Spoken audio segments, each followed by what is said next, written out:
plus 2 mod y plus y is equal to 7 and x plus mod x plus 3y is equal to 1, then x plus 2y की क्या value होगी?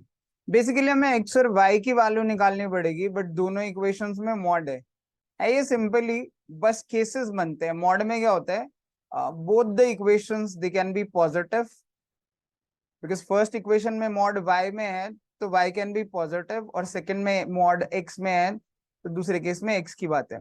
ठीक है, अगर ये positive होगा तो it will be like 3x plus, because y अगर पॉजिटिव होगा तो ये 2y बनेगा, 2y plus y will be 3y, that is equal to 7 बन जाएगी first equation.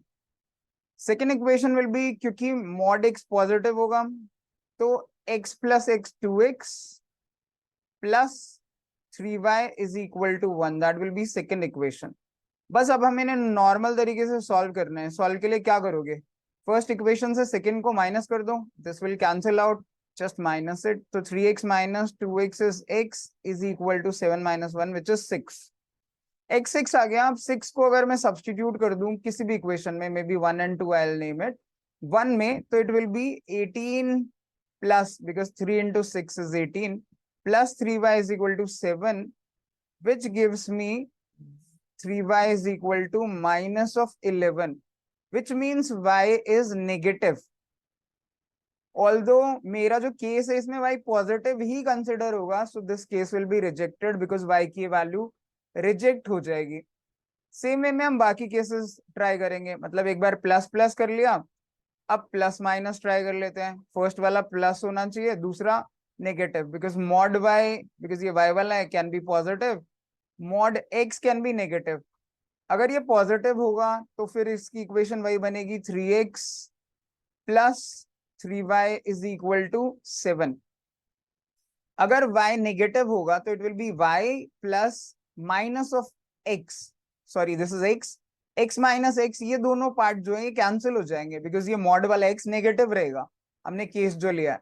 So it will simply be 3y is equal to 1 और y is equal to 1/3। The reason is because x cancel हो जाएगा, तो y 1/3 आ गया, which is fine क्योंकि हमारा y positive है। अब एक बार y को सब्सटीट्यूट करके देखते हैं इस फर्स्ट इक्वेशन में। So what will get is 3x plus 3 into 1/3 is equal to 7. This cancels out.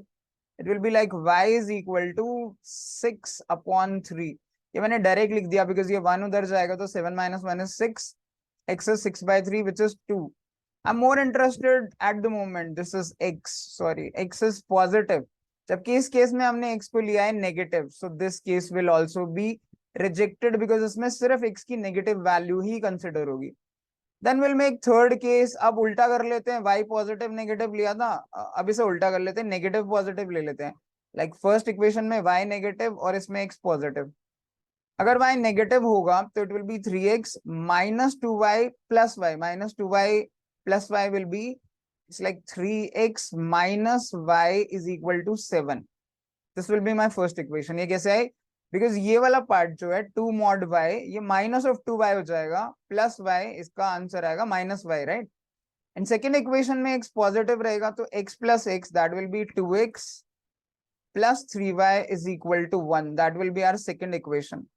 Now we have to again solve it. तो इस केस में क्या करते हैं, फर्स्ट इक्वेशन को लेट्स मल्टीप्लाई बाय 3 ताकि ये 3y हो जाए। अगर मैं 3 से मल्टीप्लाई करूं it will be 6x minus 3y is equal to 7 3 21। अब इन दोनों को ऐड कर लेते हैं, सेकेंड और थर्ड को। Let's cancel this out, this will B actually 9x because 3 3s are 9 minus 3, that was correct, it is 9 and 2 is 11x। 11x is equal to 1 plus 21 22, यानी x is equal to 2 which is again positive, fine। अब x की value substitute करते हैं first equation में यहाँ पे। So what we'll get is 3 into 2 minus y is equal to 7. That gives me minus y is equal to 7 minus 6. Because ये 3 into 2 6 हो जाएगा, जो right hand side पे minus 6 होगा। So minus y is equal to 1 और it implies y is equal to minus 1. अब यहाँ पे y negative है। So this satisfies my case कि x is positive यानी x की वैल्यू 2 है, and y is negative यानी y की minus 1 वैल्यू है। Now these are the correct values जो मुझे चाहिए थी। Now we can easily find the value of x plus 2y, x है 2 plus 2 into -1, that will make it 2 minus 2, which is 0. So our answer will be option number D, which is 0. You can call it a medium level question from algebra. It's not very difficult. The only thing is you have to make cases. इसमें क्या होता है, positive negative cases होते हैं, because mod के अंदर y can be positive और negative, x can be positive और नेगेटिव, तो हम वो केसेस लेते हैं। और दो इक्वेशंस हैं, तो इस तरीके से 4 केसेस होंगे। अगर ये भी फेल हो जाता तो हम फोर्थ केस बनाते, जिसमें हम दोनों को नेगेटिव नेगेटिव ही लेते, और कम से कम एक केस तो होना ही चाहिए, अदरवाइज तो क्वेश्चन का ही रेलेवेंस खत्म हो जाता है। So it's not a very difficult question, you can watch the video again. It's a medium level question from algebra जो हम एग्जाम में आसानी से कर सकते हैं। Bank A offers 6% interest rate पर annum compounded half yearly. Bank B and C, ये बैंक बी और सी के बीच में स्पेस आएगा, ऑफर सिंपल इंटरेस्ट, ये एस आई है ये सी आई है, but the annual rate of interest offered by C is twice that of B. Okay, अगर ये आर करता है रेट ऑफ इंटरेस्ट, तो इसका रेट ऑफ इंटरेस्ट 2R है। Raju invests certain amount in B for a certain period and Rupa invests 10,000 in C for twice that period. Okay, अगर time period यहाँ T है तो यहाँ पे time period भी 2T है.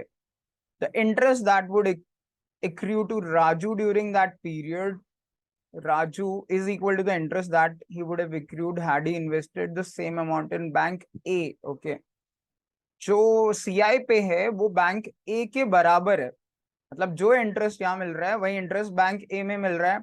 तो रूपा ने कितने रुपए इंटरेस्ट एक्रू किया, रिसीव किया, that is our question. It's not a very difficult question, it's an easy question from SICI if you understand, right. First case is bank A, एक A है, एक बी है, एक सी है। लेट्स अंडरस्टैंड, ए में 6% rate of interest है CI पर, लेकिन half yearly for 1 year, right, half yearly. And यहाँ पे था कि फॉर 1 ईयर है interested, right, certain amount, here it is for 1 year. Okay, so for 1 year का मतलब होता है अगर 6% है तो ओवरऑल जो इंटरेस्ट एक साल में होगा, बिकॉज उसमें 2 हाफ ईयर होंगे, लाइक 3% प्लस 3%, और ये 3 पे 3 और लगता है, which is 3 into 3 by 100.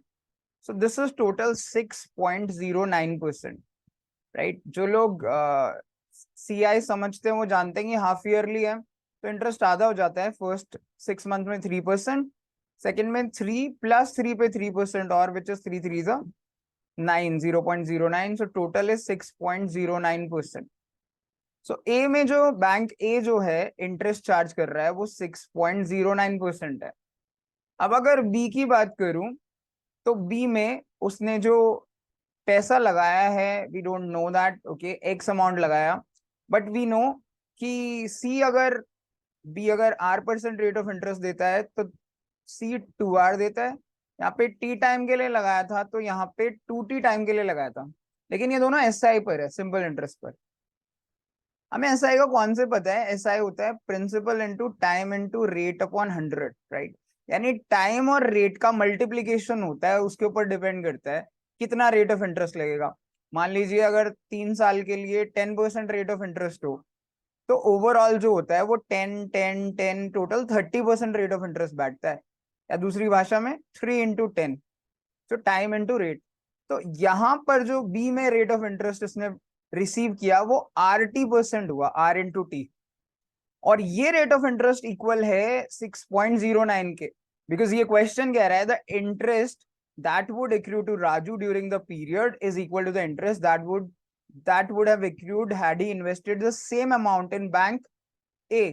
जो भी अमाउंट यहाँ था वो बैंक A में अगर किया होता तो ये रेट ऑफ इंटरेस्ट सेम होता, तो RT इज 6.9%।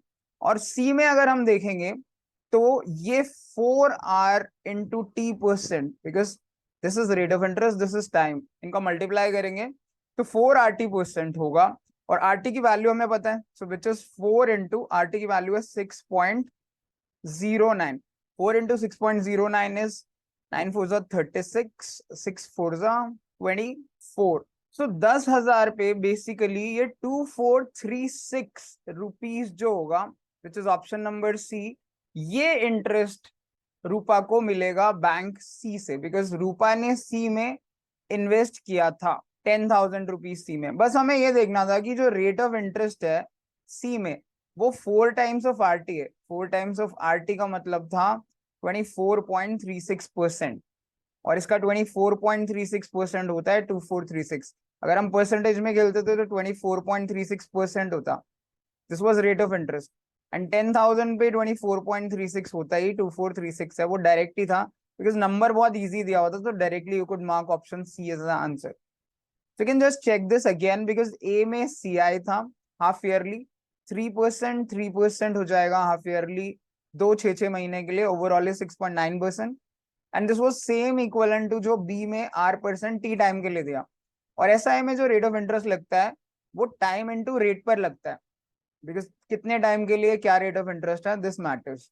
सेम वे में हमने C देखा, दैट वाज 4RT, RT की वैल्यू 6.09 थी एज पर क्वेश्चन, हमने वो सब्स्टिट्यूट कर दिया and we could get easily 2436। So it's again an easy question from SICI which you could easily do in exam, बहुत आसानी से हम इसे कर सकते हैं।